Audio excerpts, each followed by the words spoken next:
নমস্কার, আমি সোনাই পুরুলিয়া থেকে। আজ আমি নিয়ে বসেছি সুতো। হ্যাঁ, একটা লাল ব্লাউজে সাদা সুতোয় নকশা তুলব। না, শিল্পী হওয়ার ভূত ঘাড় থেকে নামেনি। তবে ভূত হঠাৎ করে ঘাড়ে চেপে বসেছে এমনটা কিন্তু নয়।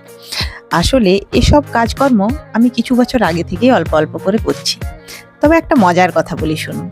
এসব কাজকর্ম এখন আমি যতটা মন দিয়ে, ধৈর্য দিয়ে বা আগ্রহ দেখিয়ে করছি, আগে মানে যখন এগুলো সত্যিকারের দরকার ছিল তখন কিন্তু করিনি।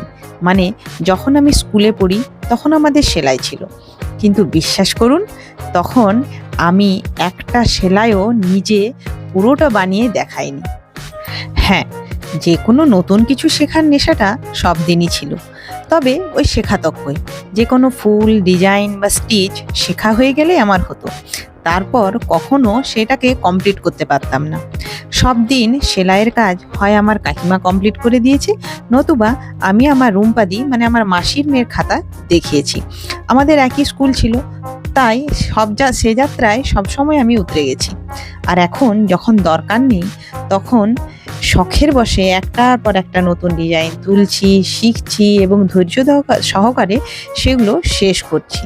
আমি নিজে নিজে মাঝে মাঝে অবাক হই যে এগুলো সব আমি কমপ্লিট করলাম। যাই হোক, এই সেলাইয়ের ঝোঁক বা নেশা বা ধৈর্য কিভাবে বাড়লো সে গল্প না হয় আরেকদিন বলবো। আজ এ পর্যন্তই। সবাই ভালো থাকবেন, সুস্থ থাকবেন। নমস্কার।